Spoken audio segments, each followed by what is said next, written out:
Pourquoi je suis expert comptable ? Le podcast qui vous emmène à la rencontre des personnes derrière les chiffres. Une saison de 11 interviews de professionnels pour connaître leur récit personnel, leur parcours unique et le déclic qui leur a donné envie de faire ce métier. Je suis Florent Dufour, l'hôte de ce podcast, et je vous invite maintenant à découvrir ces parcours exceptionnels. Bonjour Geneviève Motard. Bonjour, ça fait plaisir, merci de la belle invitation.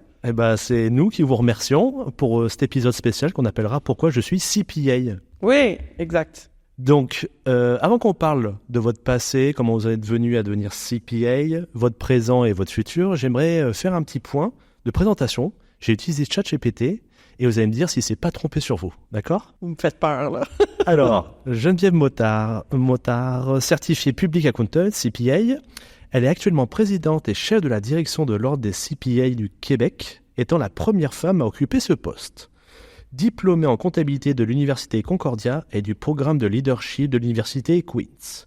Carrière, Geneviève Motard a débuté sa carrière au cabinet Ernst & Young, où elle a gravi les échelons jusqu'à devenir chef d'équipe senior au sein du groupe des services de certification. Elle a également été impliquée activement dans divers comités et initiatives au sein de l'Ordre des CPA. Au niveau politique, Geneviève est reconnue pour son leadership et son engagement à promouvoir la profession au Québec, jouant un rôle clé dans l'évolution des standards professionnels et de l'adaptation de la profession aux nouvelles technologies et défis du marché. Wow, c'est une belle introduction. Alors, il a, j'espère, largement raison, sauf sur le titre. CPA, c'est comptable professionnel agréé chez nous, donc c'est pas Chartered Public Accountant comme aux États-Unis, bien que c'est la même nomenclature. Donc, on est des comptables professionnels qui font un métier similaire, mais pas tout à fait le même que les experts comptables. Alors, à quel moment de votre vie vous vous êtes dit « je vais devenir CPA, Geneviève » J'aime bien vous raconter des histoires. Si ça vous plaît, je vous raconte une histoire. Moi, je viens d'une famille de gens en santé. En fait, mon papa était médecin, ma sœur est devenue médecin, ma mère était infirmière. Et je ne me voyais pas vivre toute ma vie dans les hôpitaux un peu drabes au Québec, avec tous les troubles du système de santé. Et je n'avais, je vous avoue, absolument aucune idée de ce que j'allais faire. Et donc, j'ai fini l'école secondaire qui est le lycée. J'ai fait ensuite le cégep. Alors, je suis rentrée faire au Québec, on dit un bac en administration des affaires en me disant, il y a quelque chose peut-être qui va finir par me plaire. Et j'ai eu mon premier cours de comptabilité et je vous jure, je suis tombée en amour direct avec la comptabilité. Ça a été un coup de foudre. Ça fait rire les gens quand je dis ça, mais c'est vrai. C'est une petite dame qui, ceux qui me connaissent savent que je suis plutôt grande. C'est une petite dame qui mesurait à peu près 4-5 pieds, qui est rentrée et qui m'a ouvert les yeux. Elle s'appelait Eleanor Verben. Elle est décédée aujourd'hui et j'ai eu le coup de foudre pour la comptabilité. J'ai dit, mais c'est ça que je veux faire dans la vie. Et j'ai vu comme dans... Vous savez, le film Le Magicien d'Oz, là, quand on voit la route jaune là, qui mène au chemin. Et donc, j'ai vu ma route jaune devant moi et j'ai dit, c'est ça que je vais faire. Et je blague pas que ce soir-là, je suis rentrée à la maison. J'ai dit à mon mari, je vais être dans le temps comptable agréé, maintenant comptable professionnel agréé. Il m'a regardé un peu tout croche, il dit, t'es folle.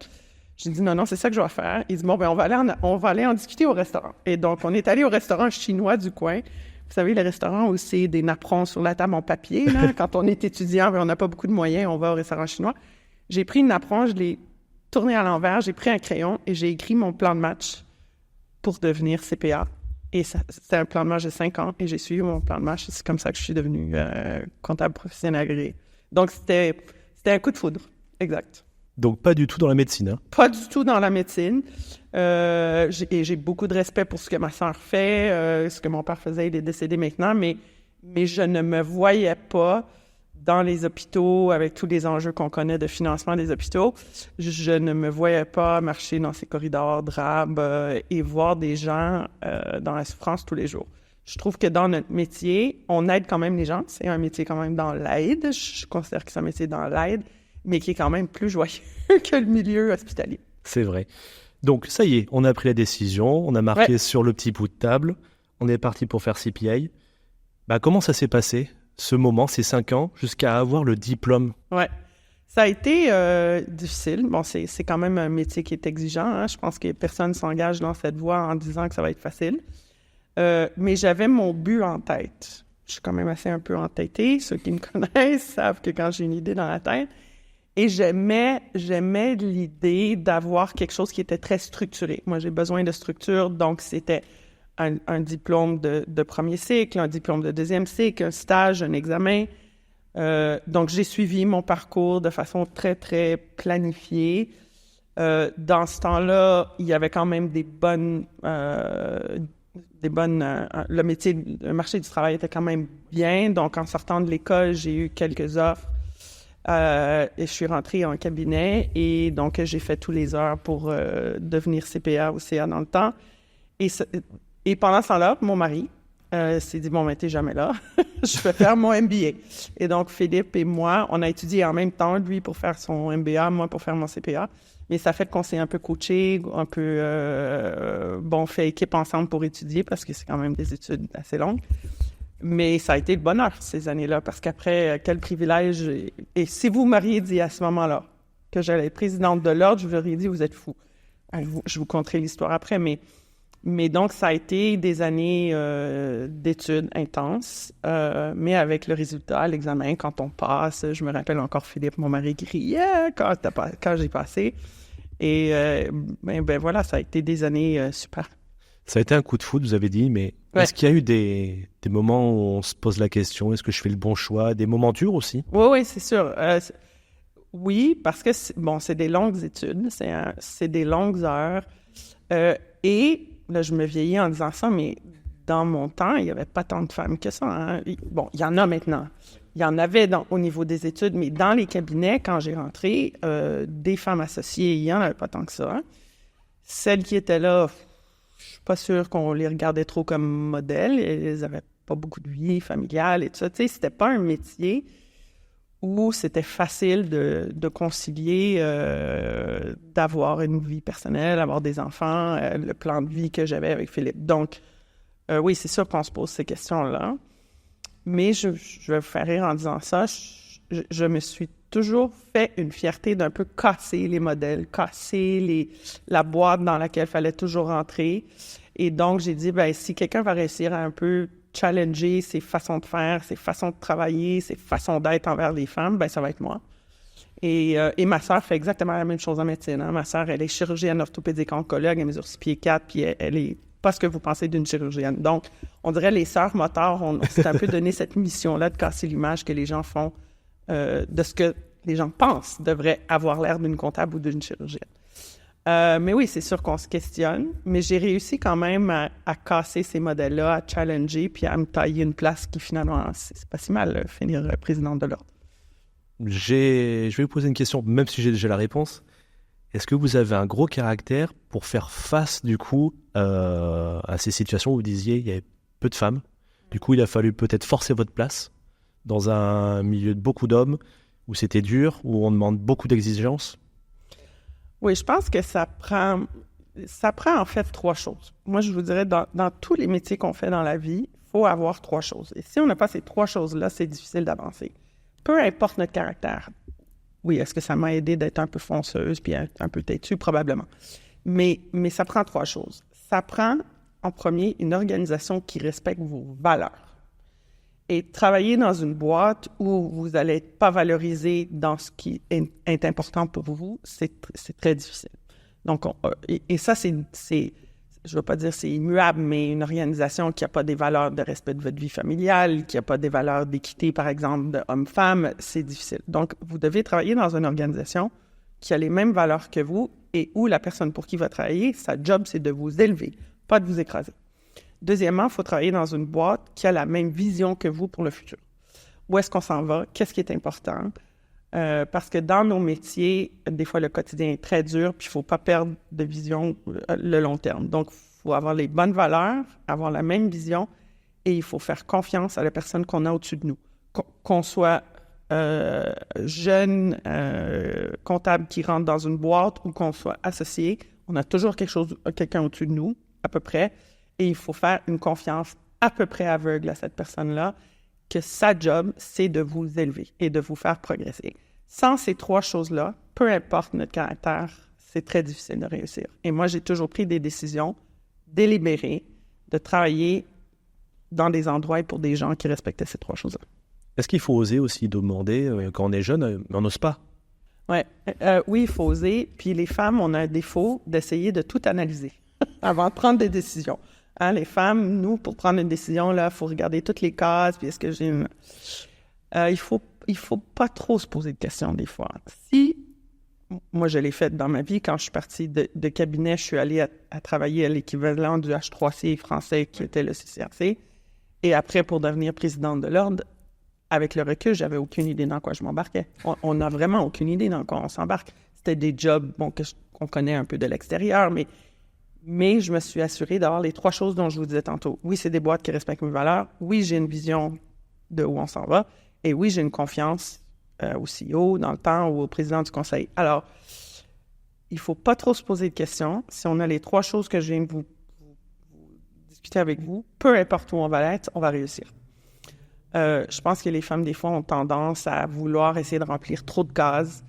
Mais à la fin, c'est pas nécessaire d'avoir tous les cases. C'est nécessaire d'avoir des équipes autour de nous qui vont vous aider à remplir les cases.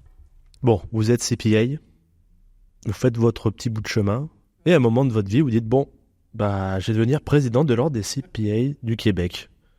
Comment c'est venu sur la table, ça? Alors, c'est une autre histoire. Si vous permettez, je vous la conte. Jamais c'était sur mon radar. Je vous le dis bien ouvertement. Moi, j'étais donc l'équivalent du H3C français, qui est le CCRC au Québec, au Canada. J'étais bien, je faisais mon petit bout de chemin. Et là, j'ai une chasseur de tête, on dit, une chasseur de tête, un recruteur qui m'appelle et me dit, tu sais, Daniel McMahon, donc mon prédécesseur s'en va, oui, je sais, il cherche un successeur, oui, je sais. Et je pense que la chasseur de tête m'appelle pour que je lui donne des noms. Et donc, elle me vend sa salade, puis je l'écris, je l'écoute à peu près, puis à la fin, elle me dit... Et là, je dis, OK, Nathalie, je vais te donner 2-3 noms. Mais elle dit, non, je t'appelle parce que le conseil veut que ça soit toi. Là, j'ai dit, quoi? Elle dit, oui, le conseil te connaît bien. De par mon métier, je les avais inspectés. Hein? Ils disent, ils veulent que tu te lances dans le processus. Faut que vous vous mettiez dans le contexte. Mon prédécesseur était un homme de 65 ans, académique, un homme qui avait un patrimoine religieux, donc qui avait aussi un métier de vicaire. Et là, c'est Geneviève Motard, qui a 40 ans, qui est une jeune femme, qui est un peu fonceuse, qui est complètement, avec tout le respect et l'amour que j'ai pour Daniel, c'est complètement différent comme profil. Et là, j'ai dit à la chasseur de tête, t'es sûr que c'est ça que l'ordre veut? Et elle me dit, oui, ils veulent du changement. J'ai dit, Nathalie, il y a du changement, puis il y a du changement. Elle m'a dit, oui, viens faire l'entrevue. Bon, on n'a rien à perdre. Je dis, bon, quand même, c'est flatteur de se faire appeler. Alors, je vais faire l'entrevue. Et j'arrive là avec aucune attente, aucune fausse prétention. Et là, ils me disent, ben oui, on veut un changement et on pense que c'est toi. Pourquoi? Et là, ils m'expliquent. Et ça m'a pris un petit bout de temps de m'assurer que j'avais les 3 choses dont je viens mentionner, valeur, vision et la confiance. Et donc, c'est comme ça, ça a été un immense privilège. Je me suis fait approcher, mais ça a été une surprise.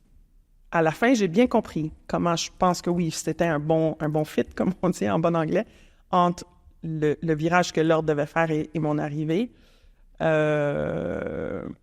Mais jamais j'avais cette prétention-là à ce moment-là.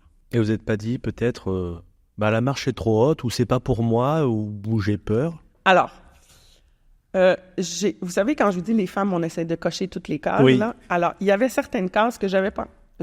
Et ce que j'ai fait, je connaissais bien à ce moment-là le président du conseil, et je suis allée dîner avec lui, déjeuner avec lui à la française, et je lui ai dit, Alain, il est ici au congrès d'ailleurs, je lui ai dit, Alain, si c'est moi que tu veux, voici ce que j'ai, voici ce que j'ai pas. Et ça, vous êtes fort confiant que j'ai pas ces compétences-là. C'est-à-dire, j'en ai à un certain niveau, mais la marche était quand même haute entre mes fonctions au CCRC et à l'ordre. Et j'ai dit, donc vous êtes conscient de ça au conseil. Moi, j'arrive ici, j'ai aucune fausse prétention. Je ne vais pas te dire que je les coche toutes les cases, je les casse pas. Et j'ai dit, voici où on s'en va. Voici, je pense, le virage qu'il faut prendre. Et j'ai dit à Alain, si c'est pas ça que vous voulez, ça me va très bien. Vous prendrez quelqu'un d'autre. Si c'est moi que vous voulez, voici ce que vous allez avoir. Et Alain me dit, on le sait que tu coches pas toutes les cases. On le sait, c'est délibéré de notre part, mais il dit, tu as celles qui sont les plus importantes et celles que tu n'as pas, tu as une équipe extraordinaire à l'ordre qui va t'aider.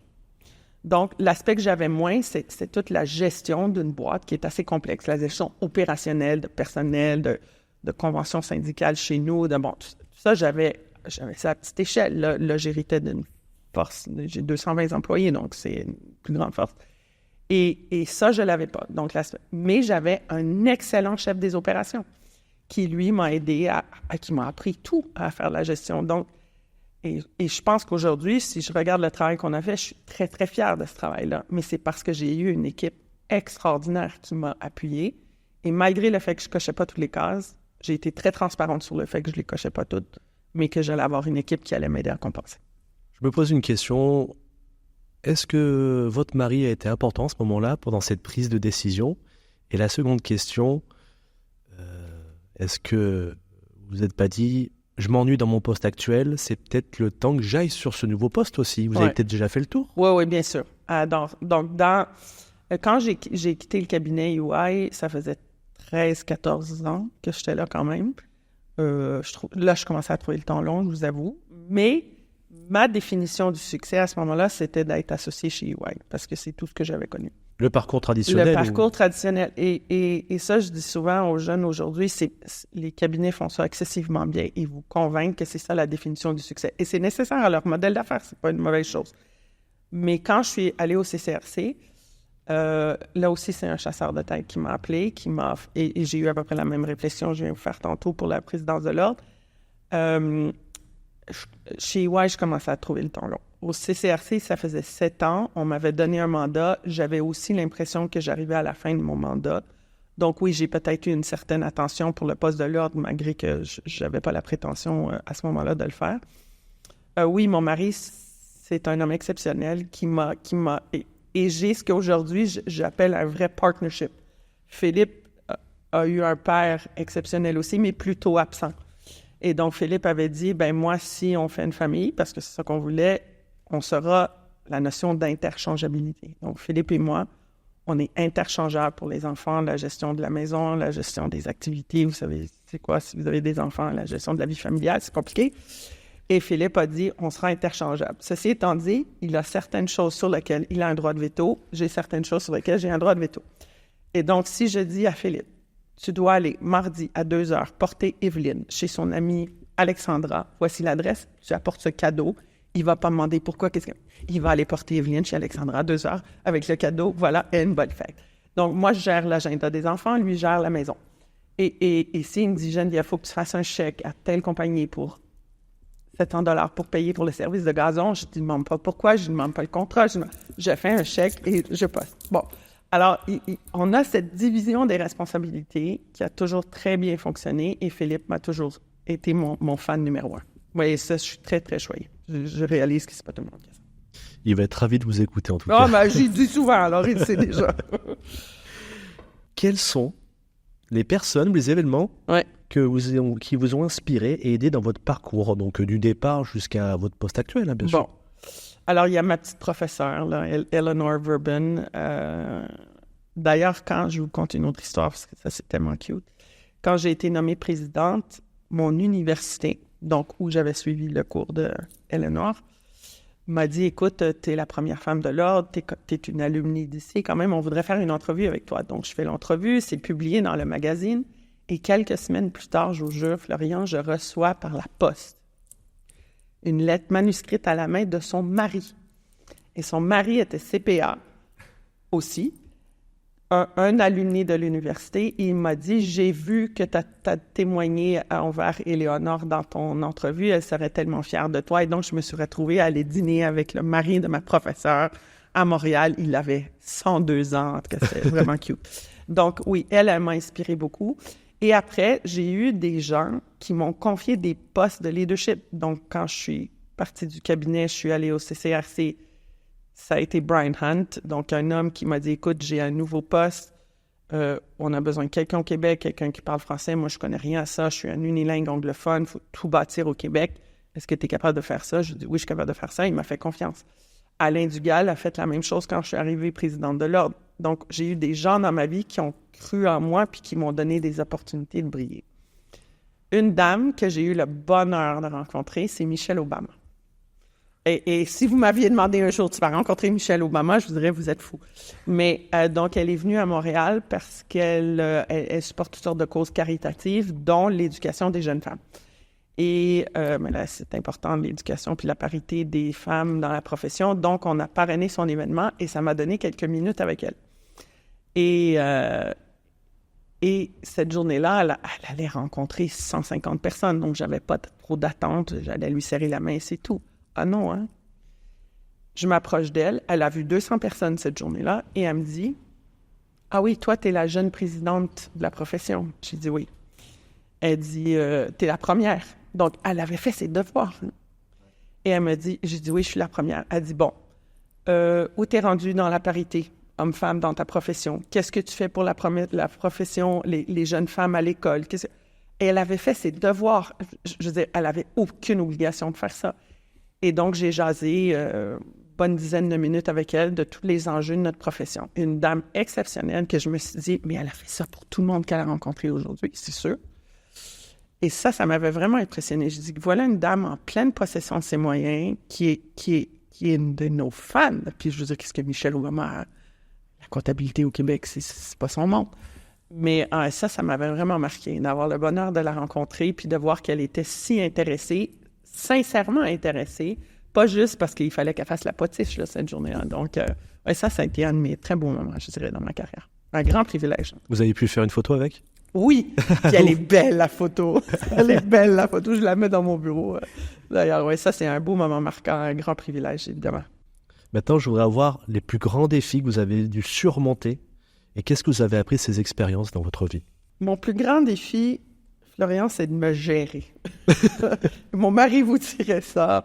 Mon président de conseil vous dirait ça. Je pense que quand on est quelqu'un comme moi qui est passionné, qui a la profession, le métier, notre mission de servir l'intérêt public, la protection du public, ça fait qu'on est très, très, très engagé et ça fait qu'on fonce, qu'on ose, qu'on veut faire bouger les choses. Et bon, ça peut être fatigant, faire ça.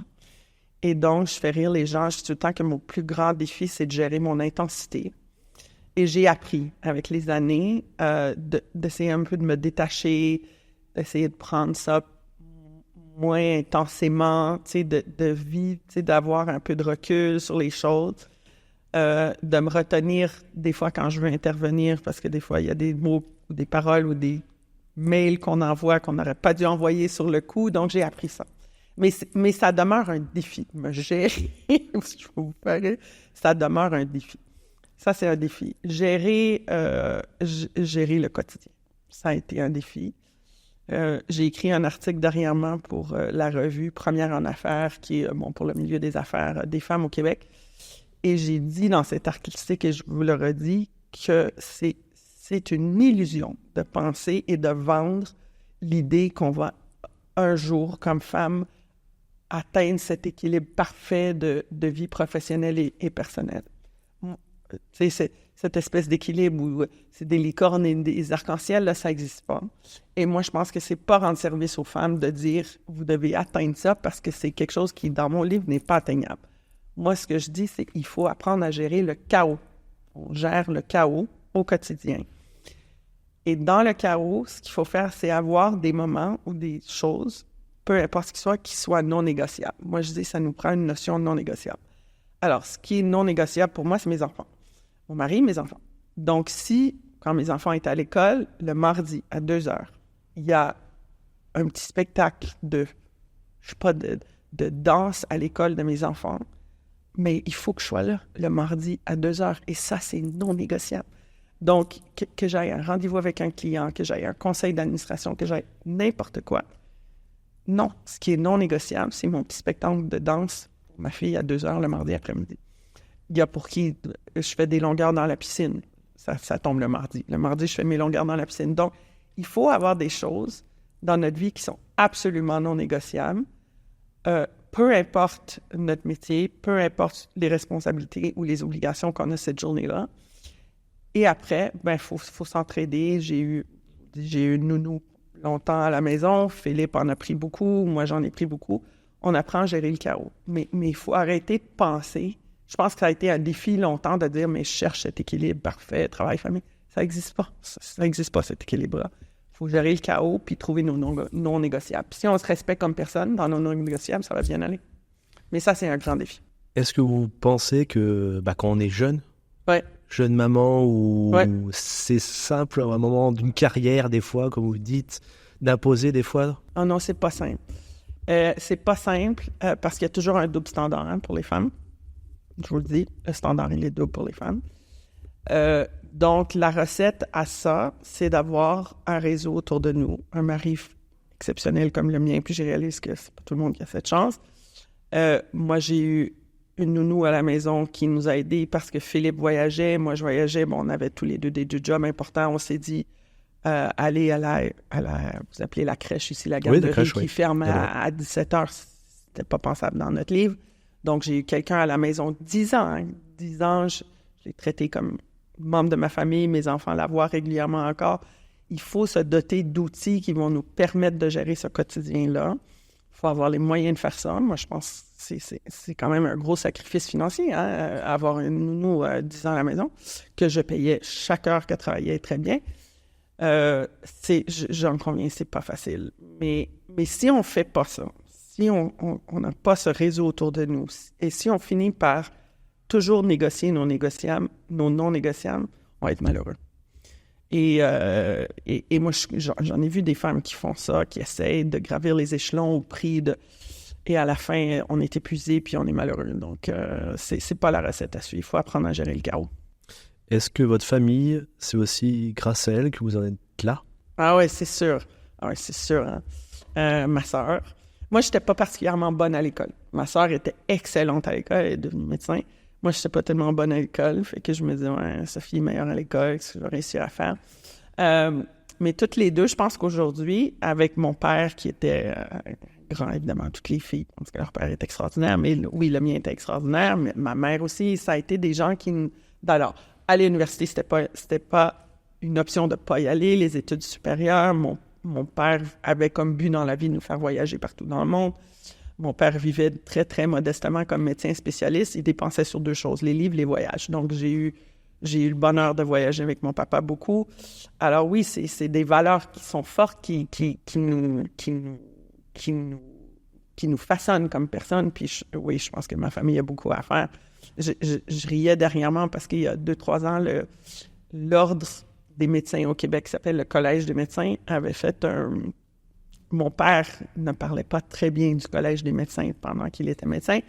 Et le Collège des médecins a fait une réflexion stratégique il y a quelques années parce qu'ils se sont rendus compte qu'ils avaient un problème d'image. Le Collège des médecins n'était pas très une institution que les médecins ne portaient pas trop attention, un peu déconnectés de la profession.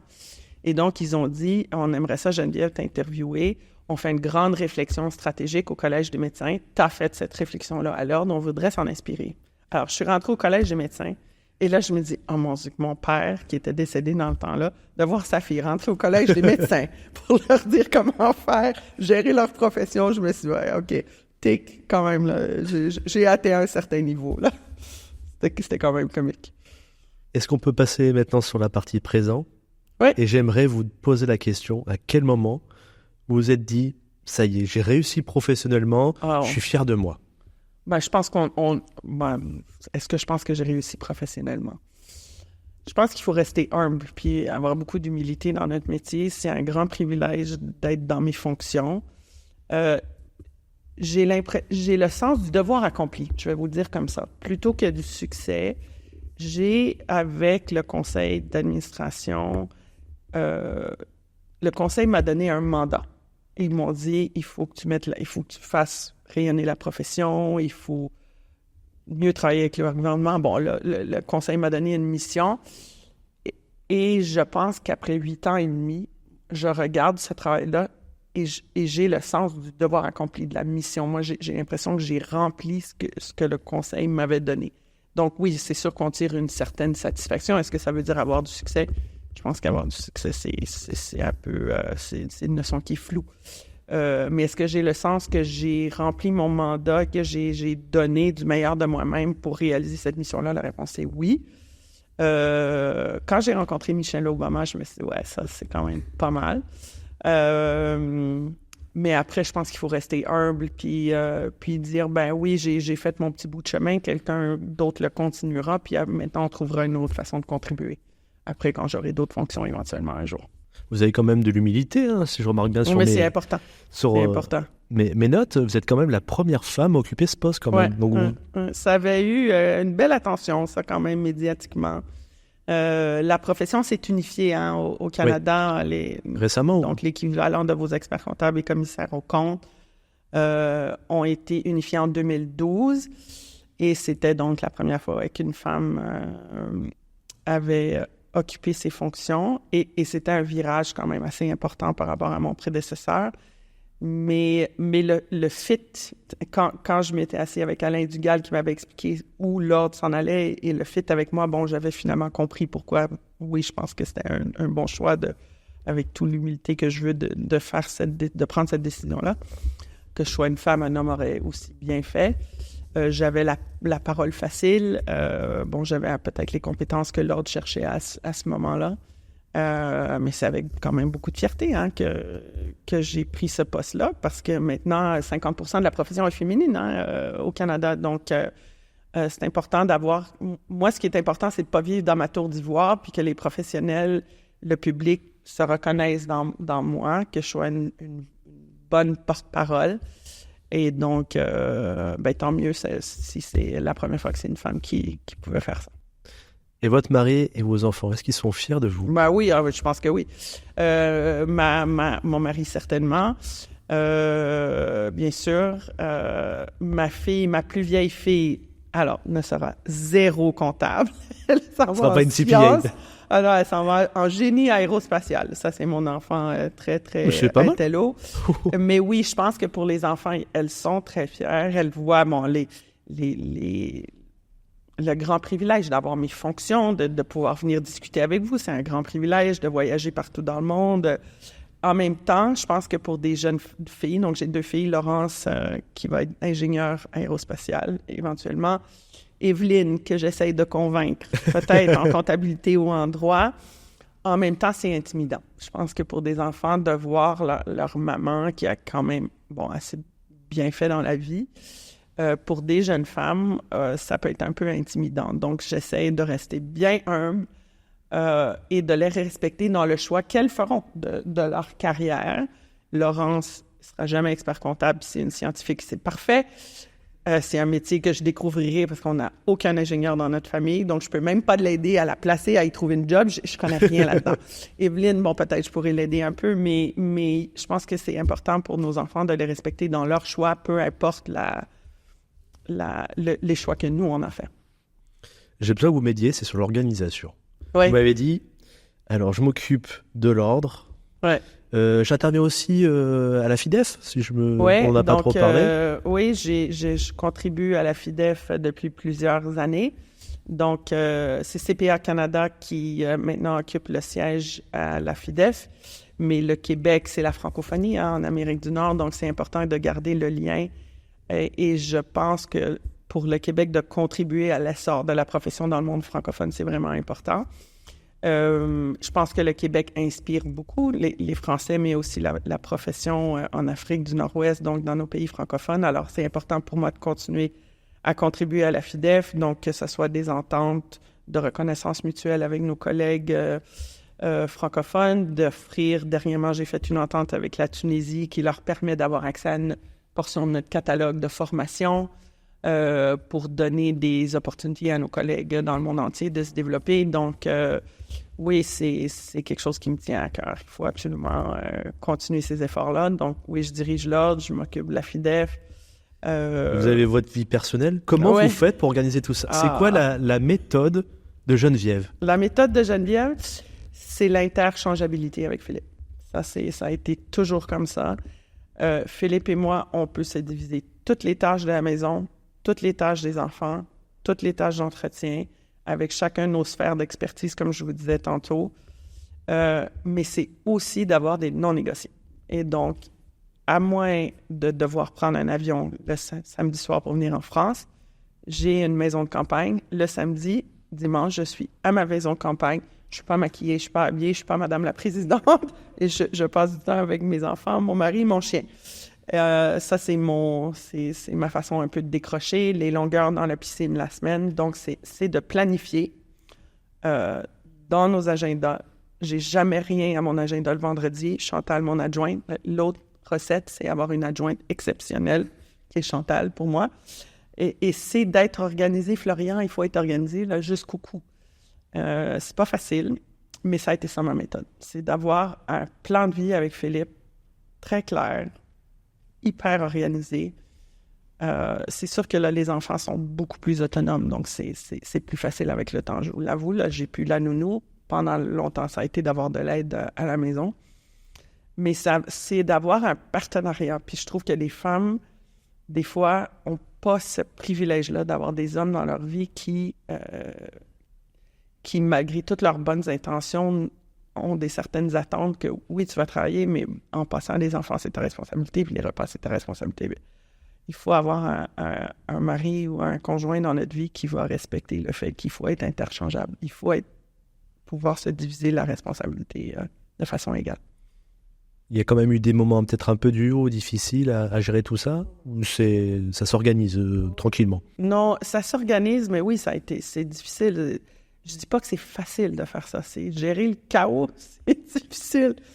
Oui, il y a des années où c'est un peu intense, là, où les heures sont importantes, ou surtout quand on est en début de carrière, puis on a un peu ce double standard, les femmes, qu'il faut toujours travailler plus fort, être plus belle, plus fine et tout, là. Fait que je dis pas que c'est facile, mais à la base, il faut avoir les outils autour de nous, puis il faut prendre des décisions très délibérées d'organiser nos vies en conséquence. Et ce que j'ai fait avec Philippe, et ça a fonctionné, mais est-ce que c'est facile? Il faut se gérer, hein, Florian. Il faut apprendre à se gérer. Et justement, je voudrais avoir votre conseil pour la nouvelle génération. Quel conseil vous me donneriez, ou que vous donneriez plutôt aux femmes de la nouvelle génération qui veulent suivre le même chemin que Geneviève Mottard? Il faut se faire confiance. Il faut se faire confiance. Arrêter de se poser toutes les questions. Arrêter de chercher cet équilibre parfait de vie familiale. Ça n'existe pas. 2, il faut se connaître et se faire confiance. Mais se connaître, moi, j'ai appris à me connaître sur le tard. J'aurais aimé ça avoir, au début de ma carrière, vous savez, là, vous allez dire, c'est connu maintenant, mais tous les tests là, de personnalité, dans quoi vous êtes bonne, dans quoi vous êtes moins bonne. Il faut apprendre à se connaître très, très bien comme personne et après prendre des fonctions, parce que tout le monde va dire dans la vie, vous avez des choses que vous faites bien, les choses que vous faites moins bien, mais il faut travailler là-dessus. Non, il ne faut pas travailler sur ce qu'on ne fait pas bien. Il faut travailler sur ce qu'on fait bien. Donc, moi, je dis ça aux femmes, s'il y a des choses que vous savez que vous n'êtes pas particulièrement bonne, toutes sortes de choses dans lesquelles on n'est pas particulièrement bonne, mais trouvez-vous un boulot où vous ne ferez pas ça. Moi, je ne suis pas particulièrement bonne je ne suis pas patiente. Je ne suis pas particulièrement bonne à aller beaucoup dans le détail pour des budgets, Bon, j'ai une CFO à l'ordre qui est extraordinaire. Ça, c'est son quotidien. Donc, il faut se trouver Apprenez à vous connaître. Apprenez à savoir dans quoi vous êtes naturellement bonne, naturellement moins bonne. Et là, choisissez des jobs dans quoi vous allez être naturellement bonne. C'est ça que vous allez faire. Puis arrêtez d'essayer d'améliorer ce que vous n'êtes pas bonne, là. Oui, il faut faire un minimum, là. Je vais me faire trucider, là. Bon, tout le monde va me dire, mais non, il faut travailler sur nos défauts. Oui, mais non. Il faut surtout miser sur nos qualités. Et donc, c'est pas un regret. Ce que j'aurais voulu faire différemment, puis c'est mon conseil aux jeunes femmes, apprenez-vous à vous connaître, faites-vous confiance, puis osez. Ne vous posez pas trop de questions. Du coup, pendant cette interview, je me posais des questions. Est-ce qu'il y a encore ces questions maintenant d'égalité homme-femme ou pas au Québec, ou maintenant c'est rentré dans les mœurs?